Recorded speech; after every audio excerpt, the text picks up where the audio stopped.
दबासिराम बर' गोसोखां बर' फरायसा सिनायथि जथुमा उदालगुरि जिल्ला टंला जौमा फरायसालि दालाइ दुलाराय बर' फरायसा आफादनि बानजायनायाव सानसेनि हाबाफारिजों दबासिराम बर' गोसोखां बर' फरायसा सिनायथि जथुमाखौ गाजा गोमजा खुंफुंदों।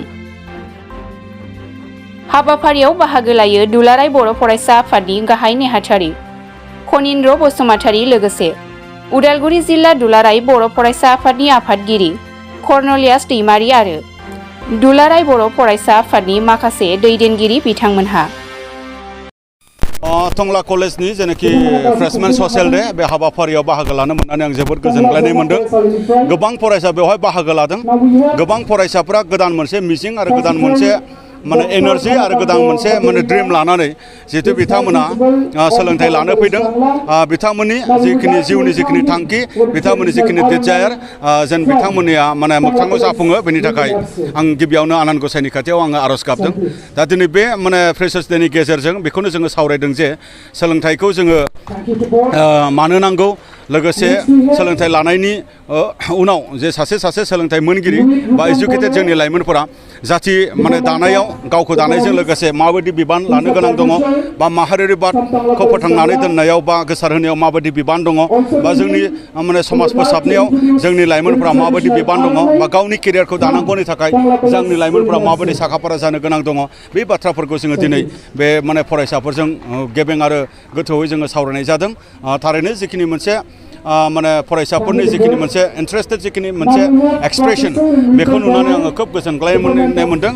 थारैनो बिथांमोननि इयुननि जाफुंसारनायजों बर' हारिया आगानसे माने दावखोनो हागोन आंनियाव बेबायदि मोनसे फोथायनाय दङ। गोजोनथों। दा बे आयदाखौ माने इउनिभारसिटिया माबायदि माने मोनसे खान्थि लाबोदों बे बाथ्राखौ जोङो बुजिनो नाजाबाय थादों दुलाराय बर' फरायसा आफादनिफ्राय। दा बेवहाय माने थारैनो माने इउनिभारसिटिनि जिखिनि रुल दिनै आन्डार ग्रेजुवेट कर्सनि थाखाय जायफोर फरायसाफोरा बेक थादों बेक थानायाव माबायदि फिस माने बिथांमोना बेवहाय लानो नागिरदों बा बिथांमोना माबायदि माने एगजामसन मोननांगौमोन बा माबायदि राहा माने रेहाय मोननांगौमोन बे बाथ्राखौ जोङो दुलाराय बर' फरायसा आफादनिफ्राय जोङो नायबिजिरबाय थादों। जोङो फरायसाफोरनि जिखिनि सोमावसारनाय जोङो बेखौबो नुबाय थादों। एबसु हिसाबै जोङो जेबो बुंथ'नाय जायाखै। दा बेवहाय जिखिनि फरायसाफोरा जिखिनि गावसोर मोगा मोगि जानांनाय जिखिनि जेंना बेखौ माने बिथांमोना रेस्ट खालामबाय थादों। बिथांमोना खालामलांबाय जोंहा बेवहाय जेबो बुंनो गोनां गैया। आरो बे बेलायाव जोङो दुलाराय बर' फरायसा आफादनि बिथङै जोङो नायबिजिरनायनि गेजेरजों माबा मोनसे बुंनो गोनां थायोब्ला जों बुंगोन। आसाम सरकार आरो इडुकेसन डिपार्टमेन्टनि गेजेराव जों माने गोरोबलायनायखौ नुवाखै। मानोना बिथांमोना मेट्रिक आनजादा जाया होनना बुंदोंमोन, खिन्थु दिनै फिन मेट्रिकनि आनजादखौ बिथांमोना फोसावफिनबाय। बेवहाय माने नंगौ जोंबो खोनादोंमोन, जों सावरायनायावबो एजुकेसन डिपार्टमेन्ट बा चिफ मिनिस्टार अफ आसामा बुंदोंमोन जे निउ इडुकेसन पलिसिया इमप्लिमेन्ट जानाय लोगो लोगो बेवहाय माने मेट्रिक आनजादा माने जानाय नंला होननानै बेबायदि बाथ्रा बुंदोंमोन। आरो जोंबो बेबायदिनो जोंनि फरायसाफोरनो बा गार्जेन बा फोरोंगिरिफोरनो जोंबो बेबायदि माखासे इनफरमेसन बा एवारनेसफोरखौ जोंबो होनाय जादोंमोन। थारैनो बिथांमोना एनइपिनि जिखिनि मोनसे एग्जिकिउसन बेनि थाखाय जिखिनि मोनसे माने प्रिपेरेसन खालामनो गोनां दङमोन, हयथ' बेखौ प्रिपेरेसनखौ हयथ' बिथांमोना हाख'वाखै जागोन। बेनि थाखायनो बिथांमोना देग्लायनिखौ हयथ' माने मेट्रिकखौ लाखिबावदों जानांगौ। बे बाथ्राखौ जोङो बेबायदि जों अबजारभेसन जों खालामनानै नुदों। बेबायदि जायोबा मेट्रिक जाया माने बबेबा एसे माने रिजाल्टआ बे डाउन फैदों।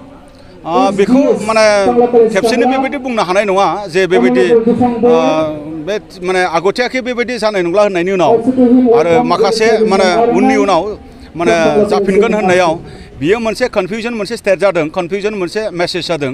बेबायदि जानाया थिग नङा। बेबायदिजोंबो माखासे माने फरायसाफ्रा मरेल डाउन जायो जानाया। दा बेखायनो जोङो निउ इडुकेसन पलिसि बा इडुकेसन जिखिनि पलिसि सिस्टेम बेखौ मोजां जाजानांगौनि थाखाय जों दुलाराय बर' फरायसा आफादा आगोलनिफ्रायबो स्टुडेन्ट इन्ट्रेस्टआव खामानि मावनांगौ होननानै जों सरकारफोरखौ बुंबाय थादों।